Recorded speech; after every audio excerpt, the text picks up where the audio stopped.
YouTube? How y'all doing? How y'all doing? Today, we'll be looking at some very interesting things that's going on around the world. Come join in, chat. Let me know what you think about the videos that you see. We just here to have fun and spread positivity. So let's go ahead and get it rolling. 2025 is going to be a big year for space events. March kicks off with a total solar eclipse. The moon will completely cover the sun, plunging parts of the US into an eerie midday darkness. It's a once-in-a-lifetime spectacle. In June, don't miss the Venus-Jupiter conjunction, where these two bright planets will appear almost touching in the night sky, a celestial dance you can't look away from. By October, the Orionid meteor shower will peak, painting the night with up to 20 meteors per hour. It's like the universe is putting on a light show just for you. Finally, in December, a supermoon will dominate the sky, appearing larger and brighter than usual, a breathtaking sight to end the year. Subscribe now and let's explore the wonders of the universe together. Hey, that look beautiful. If you hold XRP and haven't seen what the president of Ripple just stated, then you are going to want to watch this. I'm saying that because what she just announced could end up being two of the most bullish catalysts coming for XRP in the near future. So make sure you watch these clips through, as afterwards I'll be breaking down exactly what I think is going to happen next. Right now, this is available on Bitso, MoonPay, CoinMina, additional listings coming on Bullish, Mercado Bitcoin, and others. What about a huge platform like Coinbase and others, for example? When does that happen? We are continuing to expand distribution and availability of Ripple dollars on other exchanges. So I think you can expect to see more availability, more announcements coming soon. How soon? Imminently. We've seen a lot of interest when it comes to ETFs tied to cryptocurrencies. A lot of questions around whether you could see an ETF tied to spot XRP.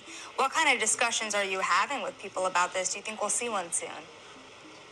I think we will see one very soon. I think that we will see more, various crypto spot ETFs this year coming out of the U.S. And I think XRP is likely to be next in line after Bitcoin and ETH. There's already been a number of different companies like Canary and others who have filed. And so we think, especially with the administration change, and that the approvals of those filings will accelerate. So quickly to simplify the two things that Monica Long, the president of Ripple, just told us, first being that RLUSD Ripple stablecoin is about to be adopted by institutions and exchanges. In fact, the word she used is imminently, which I want to clarify is inherently bullish itself for XRP, as the stablecoin itself was built on the XRP ledger. And second, which I believe is the most bullish, she basically said that a spot XRP ETF is likely to be next in line, even highlighting with the new administration coming in and the old one leaving that things are about to speed up very quickly. Which I just want to clarify for everyone means when a spot XRP ETF is approved, all the largest financial institutions are going to be buying it, just like they are right now with Bitcoin and Ethereum. So I want to conclude by saying, with the new administration stepping into office in just over a week, I do believe the whole crypto market in general is about to start going crazy.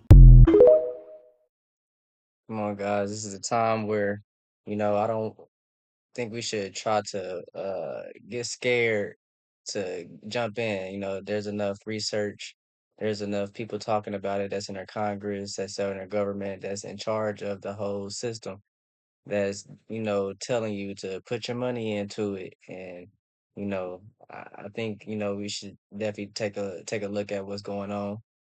XRP is going crazy. I definitely I'm not a financial advisor in any way by any means, but if you just look at what the XRP is doing, look at who they're backing, who is supporting them. It's pretty strong, and I just think you should just do our research to see what's good and what's not, and I believe XRP is a good one. The world population could easily exceed 8 billion by the year 2020. The negative impact of population growth on all of our planetary ecosystems is becoming appallingly evident. Unless nations will agree to work together to tackle these cross-border challenges posed by population growth, overconsumption of resources, and environmental degradation, the prospects for a decent life on our planet will be threatened. Here are 5 speculative and potentially groundbreaking scientific discoveries that could happen in 2025. 1. Practical quantum computing breakthrough. A new method to stabilize qubits could drastically improve quantum computing's reliability and scalability, making quantum computers commercially viable for solving complex real-world problems like drug discovery or global logistics optimization. 2. Discovery of alien microbial life. Evidence of microbial life might be found in subsurface oceans on moons like Europa or Enceladus, thanks to advancements in space probe technology and missions like NASA's Europa Clipper or ESA's JUICE spacecraft. 3. Artificial intelligence and consciousness scientists could demonstrate a form of AI that exhibits behaviors resembling self-awareness or proto-consciousness, sparking ethical debates about AI rights and definitions of consciousness. 4. Universal cancer vaccine. A breakthrough in immunotherapy or mRNA vaccine technology could result in a universal cancer vaccine that targets common mutations in cancer cells, drastically reducing cancer-related deaths globally. 5. Room temperature superconductors at scale. A new material might be discovered that enables room temperature superconductivity under ambient conditions, revolutionizing energy transmission, storage, and transportation technologies. These are speculative but grounded in active areas of research and innovation. What do y'all think? I think AI will go crazy this year. I think within the next 2 to 3 years, AI will change everybody's lives drastically. And this is just like really year one of it. So, you know, let's see.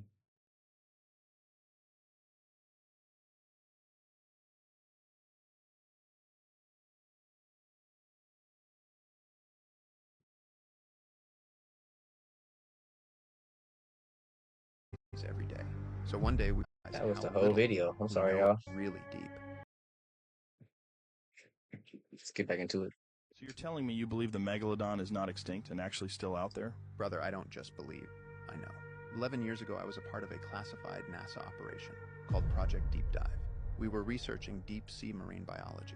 And when I say deep sea, I mean really deep. Like most of our research expeditions were over 30,000 feet under the ocean's surface. When you're that deep in the ocean, you start to realize how little we know about this abyss we call the ocean. We might as well have been in deep space. That's what it feels like when you're down there. Like we were discovering new species every day. So one day we were on a routine field expedition when I see something strange on my radar. It was picking up a reading of a contact that was over 200 feet long and was moving at like 2 miles per hour.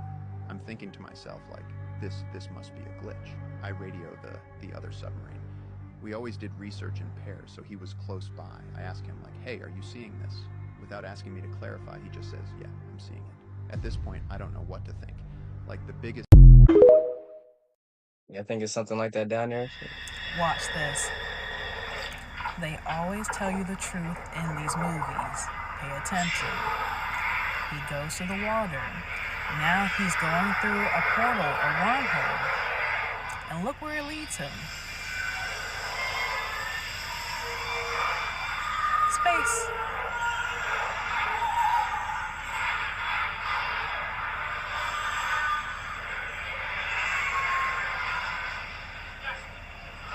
Now he's coming out.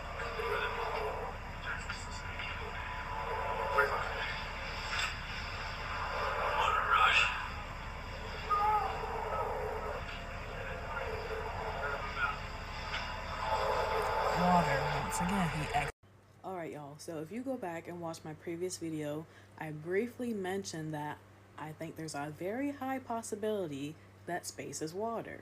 And before y'all think I'm crazy, hear me out, let me explain. Y'all think she crazy? Let's put it in the comments right now. Y'all think she crazy before we watch even more of her um plots and schemes? Y'all think she crazy? When the sun is out, the sky appears blue. When the sun shines into the water, it also appears blue. Then once the sun goes down, both the sky and the water appear like a dark blue to black color, right? I think the bottom of the ocean leads to space. The deeper you go in the ocean, the more it looks like space. You almost thought that was space, didn't you? Just like space, the deeper you go into the ocean, the darker it gets, the colder it gets, which in space that's confusing because the sun's supposed to be up there. So how's the sun beating us up and burning us up down here, but it's freezing in space? It makes no sense to me, but that's neither hither nor thither. But just like space, the deeper you go into the ocean, the more pressure there is as well. Hence why you need a sea suit. And look at the modern day sea suits. Looks very familiar, huh? It's just oddly similar to the spacesuit. Here we have a cruise ship or a sea ship. Here we have a spaceship. Then there's the rocket ship. They're all called ships because they're all going through the water. Notice that we cannot classify an airplane as a ship because it's not flying through the waters that's above us and it's not soaring through the waters that's level with us, correct? We classify them as airplanes because they are flying flat in our Earth's local atmosphere. You can float very easily in water, just like you can float very easily in space. You can practically swim in space. Look at them. The same way you do in water. Astronauts even prepare in the water to go to space. There are even black holes in the ocean. They're actually called eddies, but they are very similar to the black holes we see in space. If something gets sucked into them, it's not getting out, and we don't know where it goes. And this also looks similar to whirlpools. Literally just edit some stars on there and it looks the exact same. And who's to say that these USOs, or chariots of God, aren't using these whirlpools and these black holes as portals to go to and from the heavens and the earth? And just like I showed you guys using that clip in the beginning of my video, who's to say that's not possible? You saw him go through the water, which took him through this tunnel or this portal or this black hole that took him all the way into space, and when he exited that portal, he went through water again. Who's to say that the black holes, the waters in the ocean, is not leading them to the waters that are found in the water reservoirs up in space that have way more water than the water found on our Earth? I mean, we truly don't know what's actually down there because as of 2024, we've only explored approximately 5% of our world's ocean. I knew it. See, I just said it. I was like, 20 years ago, they told us we only explore 5% of our ocean. And now it's still 5%. It's crazy. Now, that's crazy. She's coming with some very interesting theories for sure. The way she's tying it in. I like the way she's tying it in. But let's see what she got else to say. That's 95% we haven't even touched. And I'm sure you've heard the saying, as above, so below. You got waters above and waters below. That's just how the world works. But come back for part 2 if you want to go deeper. What you think? I think she's still crazy? We don't know. I mean, there's so much hidden stuff in this world. I, I just like the food for thought. I like the way that we stay conscious, I guess. But if you like what you see, let me know. Put it in the comments. If you want me to react something that you like, put it in the comments. Let me know how I did. I got a new setup now. I don't know if you noticed from my previous videos, but I feel pretty good. I got a new mic. So, let me know what y'all think. Put a like in the comments. Thank you.